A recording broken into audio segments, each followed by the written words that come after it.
Last Tuesday, 9:15 p.m. I said one more episode tomorrow and Luna's whole face crumpled. She looked me dead in the eye and said it. I hate you. I wish you weren't my dad. My chest went cold. And in the next 10 seconds, I said something that made her not look at me for 2 whole days. What you say in those 10 seconds decides whether 30 years from now, she calls you when her life falls apart, or never tells you anything real ever again. I'll give you the magic sentence, but first own up. What did you say? I said, how dare you talk to me that way? Daddy works all day for you, and this is what I get. Triple combo. Shame, guilt trip, and you owe me. 3 landmines in 1 sentence. You're 32. She's 4. Whose nervous system is supposed to be the adult one? Obviously mine. Lesson 1.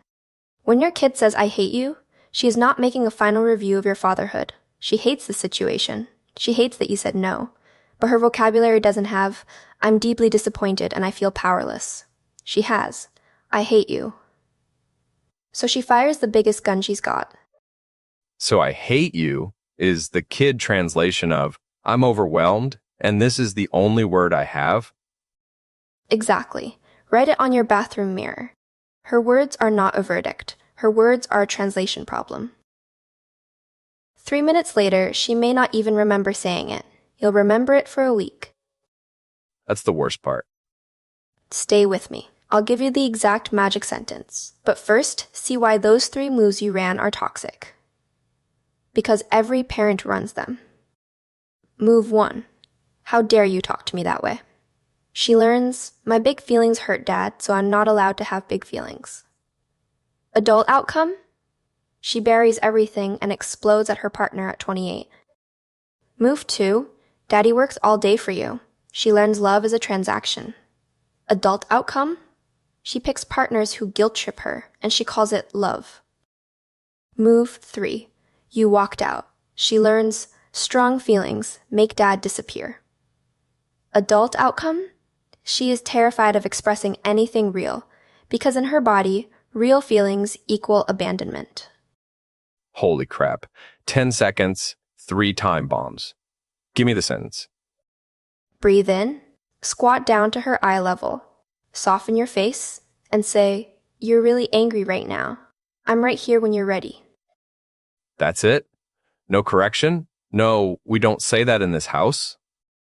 That's it. 2 sentences doing 4 jobs. You name her feeling, you teach her the word, you don't judge her language, and you make it clear you're not going anywhere. Then what happens? Usually a huge cry. She finally feels seen, and all the disappointment falls out at once.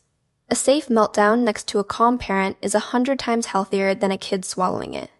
You want her processing in your kitchen at 4, not numbing in her dorm room at 19? And what do I do while she cries? Nothing. Sit on the floor. If she leans in, you hold her. If she pushes you away, you stay 6 feet back. No lectures. You are a steady wall, not a speaker. After she's done, she'll drift back. Then you say, thanks for telling Daddy you were that angry. Want to read a book before bed? Wait, thanks? She told me she hated me, and I thank her? Yes. The fact that she dared to say, I hate you, means she trusts you not to abandon her over a harsh word. That trust is the most valuable currency in your relationship. Receive it, don't punish it. Okay, but the boundary, no more episodes. That has to hold, right? Boundary does not move. You can validate the feeling and hold the line at the same time. After the cry, I know you really wanted another episode. Screen time is done for today. Tomorrow at 7 you can pick the next one. Calm voice. No apology in your tone. And if she starts crying again? You can be sad about that. I'm right here. Repeat as many times as it takes. Never cave because of crying. That teaches tears are remote control. Validate the feeling, hold the line. 6 words. Tattoo them on your palm. Hang on. What about bigger kids? My friend's son is 9. He doesn't yell anymore. He slams his door so hard the frame shakes. Same thing? Same principle, 3 speeds. Preschool, 3 to 5. I hate you is, I feel huge and I don't have words. Translate, validate, hold the line. School age, 6 to 10, slam doors, you're the worst. Translation shifts. I feel disrespected. I feel like I have no control. You're really frustrated. I'm not going anywhere. Come find me when you're ready. Then walk away from the door. Walk away? That feels like giving up. It's the opposite. A 9-year-old behind a slammed door needs to know you didn't break. Standing outside pleading teaches her she has power over you. Walking away calmly teaches her. Dad is fine. When I come out, we'll be okay. And the teen version? I remember being 15 and saying way worse. Teen. I wish you weren't my dad almost always means I don't feel understood or I want more autonomy. Response stays the same shape. I hear you. I might not get it. I'd like to listen when you're ready. Then real space. Hours, sometimes a day. Chasing a teenager pushes the door shut harder. I don't chase her? That feels wrong. A teen needs to feel you trust her to come back. 24 hours later, you knock once. Hey, I'd love to hear what was going on. No agenda. 8 times out of 10, the door opens. 3, 9, 15. Same principle, different volume. Translate the words, validate the feeling, hold the boundary, give space proportional to age. What if it's darker? Like I wish you were dead. Do I freak out? Same translation. From a 5-year-old, it equals, I am so furious, I want the biggest word in the universe. You're so angry right now, you want me to just disappear. That's a huge feeling. Don't gasp.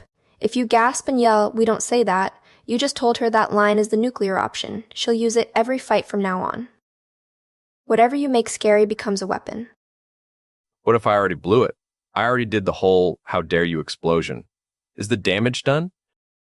Not even close. Repair is more powerful than getting it right the first time. Go find her. Squat down. Luna, Daddy didn't do that very well earlier. I was upset and I said something harsh. That wasn't fair to you. I'm sorry. I apologize. To a 4-year-old? Yes. She learns 2 enormous things. Adults make mistakes too. And mistakes can be fixed. At 28, she will repair fights with her partner instead of stonewalling for 3 days. Okay, last one. The hardest one. What if I just can't stay calm? Work was awful, she screams. I hate you, and I genuinely cannot do the Zen dad thing. Best question of the night. The 5-second rule. The instant she says those words, your amygdala fires. Your rational brain takes about 5 seconds to catch up, so you shut your mouth and count. 1, 2, 3, 4, 5. After 5 seconds, the first words out become, you're really angry, not how dare you. 5 seconds saves the next 30 years. And if even 5 seconds is too much? 1 honest sentence. Daddy needs a minute. I'm not mad at you. I'll be right back. Go to the bathroom and breathe. She learns grown-ups regulate themselves. They don't dump on me. That alone is a parenting masterclass. Okay, summary. I hate you is not a verdict, it's a translation. Don't punish the words, translate them. The magic sentence. You're really angry right now. I'm right here when you're ready. Validate the feeling. And hold the boundary. Older kid, more space. If I already blew it, repair. 5-second rule when my own fuse is short. Homework. Next time Luna says, I hate you, count 5 seconds. Then squat down and say 1 sentence. You're really angry. Don't worry about getting the rest perfect. If your kid has ever said something that knocked the wind out of you, drop it in the comments. We'll sit in it together. Here's the thing nobody tells you. A kid who can say, I hate you, to your face safely at 4 is a kid who will say, I'm struggling to your face at 16. A kid who got shut down for, I hate you, at 4 learns 1 lesson. Don't tell dad real things. At 16, she says nothing. And that silence is the dangerous one. I hate you is not the problem. It's proof she still trusts you with her real feelings. Receive it. Translate it. Stay. Because the kid who hands you her hardest words at 4 is the kid who hands you her hardest moments at 24. That is the whole job.